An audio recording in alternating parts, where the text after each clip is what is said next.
Welcome. As you may remember, in my last couple videos, I had bought some fish and just generic betas. I was going to start breeding betas and a couple generic guppies. Actually, not real generic. They were kind of pretty guppies, and thought that maybe I could take it and just start breeding fish and just see if I could make a few dollars and even work my way up just day by day, week by week, and see if I can wind up getting, a brick and mortar fish store. Is that possible? Could I make a name for myself? But in doing that, I made a really bad error. Something I knew better, still did it. I began with a 5 gallon, it was a spare plant tank that I could just grow out some plants and then put them into my main display tank and just keep them in there so they're not in the way of anything. So then I thought, well, I'll use that just as a temporary.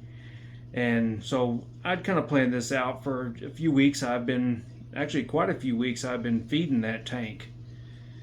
And I was pretty sure that I'd had the filter up and seeded and was ready to go. So I bought a red beta female, stuck her in there. She was beautiful.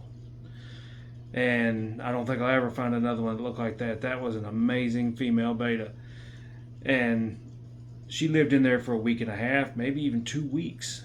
And so one day, just in the heat of the moment, I bought a blue beta female and 4 guppies. They were small, everything was small. And I thought, I'll probably have that filter up and going high enough that it would be just fine. Assumption. Did I test? Nope, I surely didn't. Should I have tested? I surely should have. Because I noticed after about a week, they were thriving. And just one day when I came home from work, I look and both my betas are on the bottom. 2 of the guppies are on the bottom, rolled over. One of the betas was kind of barely living, so I quick made a water change. And I had 2 guppies that were doing just fine though. They were like nothing ever happened. And so unfortunately, the 2 female betas and the other male guppy and female guppy are gone. I couldn't save them. And unfortunately, by not testing, what I should have done was stopped right there, tested my pH, tested ammonia. Those were the 2 things that would have killed the fish like that fast. And I know that I had turned the air up to that tank just to help that filter process more water. It was just a sponge filter, and I know in doing that, sometimes if you have an ammonia spike and you put a lot of air to it, you're also going to have a pH spike.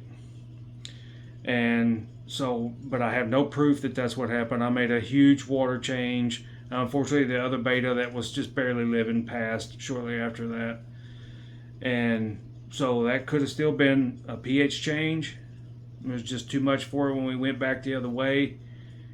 They couldn't save it, so it probably wasn't ammonia, or it wasn't just ammonia. But then I have the other 2 fish that were doing just fine, like nothing ever happened. They're still in that tank. So I've gone back and I've bought, another red female, another blue female, and so we have 4 fish in that tank right now. And slowly, I've done a lot of water changes, and but nothing ever made it seem like it was ammonia. There was no, a lot of times when you get an ammonia spike, there'll be kind of a sulfur smell, or you'll smell the ammonia in the water. There's a smell or a protein film on top where your bubbles out of the bubble filter will build up on top and take a while to pop. You'll make some big bubbles. So you get some foam. So there's something up there. There was never anything like that. But unfortunately, with me not testing, now I don't know. I don't know if it was something on my hands that day when I went and fed, and I, contaminated the water, or if just something, it's in our bedroom, so if my wife had sprayed hairspray or anything, it's possible because the fish died pretty quickly. And so I just don't know. I mean, if I had tested, I would have known that more of something contaminated the water. If my ammonia was good, my pH was good, I would have known that. And I never, ever should have put, you never jump up on buy a load like that. It's a small 5-gallon tank. All these fish were really small though. So, I never really questioned that it would be, I was barely feeding them, just very small portions. So I never really thought that overdoing it was going to be an option. I just water changed a few days earlier and thought I'd be okay. So, but there's a lesson learned. Lesson that I knew is never put fish in that water without testing. And if you do put fish in the new tank, always test. Just random.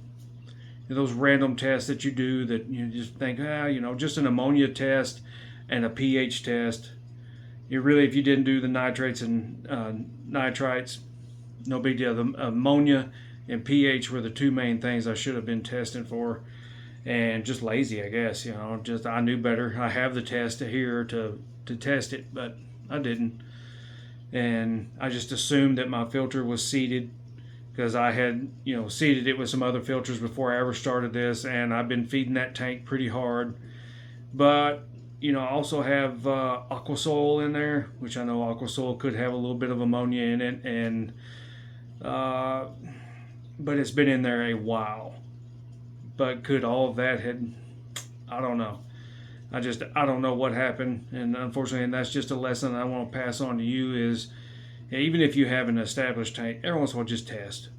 Just test. If you see something that just looks off, cloudy water, foamy water, any kind of foam in the water, just fish don't look as good today as they did yesterday, test.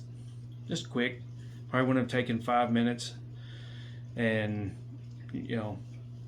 a lot of things could be avoided. But, we do it.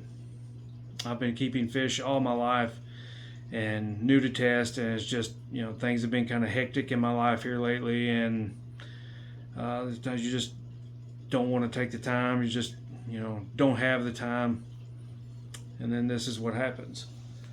So just learn from me is that always test the water and never assume anything. Because you're going to bite the bullet if you do. And, I'm starting all over again, but I'm in good shape. I got new fish. They're beautiful. I found a really beautiful red female, which I'll start doing some updates on that tank. And here's a little something else for any of you guppy keepers out there. I knew that they nibbled on algae a little, just nibbled. But this tank has a Hygger light on it, which I'm going to do a review on because I was quite amazed by this light. And because it's on a 5-gallon tank, which I think is a little overkill for it. And so it produces a little bit of algae. Plus, there's just, I don't know. I don't know why it grew algae so bad on the plants. And since I put those 2 guppies in there, those guppies have survived. And I've noticed that the female guppy nibbles quite hard on the leaves of all the plants, but never really eats the plants. So I think she's eating all the algae off of the plants, which is amazing to me. And it has cleared the tank almost completely of algae on the leaves. And I never knew that they were that good at clearing algae on plants. And I knew, I've had mollies and platies and swordtails, and they all just kind of nibble, but never really seemed to take care of an algae problem. But I definitely don't have an algae problem now. There might be a few little things of hair algae on some of the plants, but they've taken care of most of them. I mean, it went away almost immediately, which is amazing to me. But if any of you other guppy keepers or live bearers out there, live bearer keepers, let me know if you've had really good success against algae with live bearers.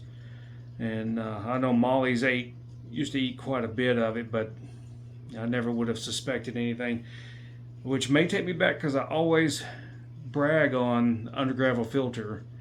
And when I was younger and didn't really know anything about tanks, and we had lights that stayed on all the time, even though they weren't as intense as what we have now.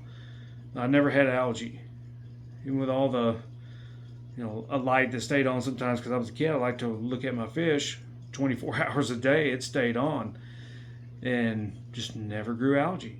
And I always thought that it was that under gravel filter. Maybe it was the mollies and the guppies. So that's something to look in. Maybe that's something we'll test out too. I'll put them in another tank that has some algae on some plants and just see if it clears it up. So maybe that's something to look forward to. But anyway, guys, I appreciate you watching this video, and I hope you stay till the end. If you do, would love it if you subscribe to me. If you like the video, please like it. If you have any, criticisms that are honest criticisms, I would love that, because I just want to be able to grow as a channel, and finally get into getting some paid. But anyway, fellas, appreciate it. We'll see you on the next one.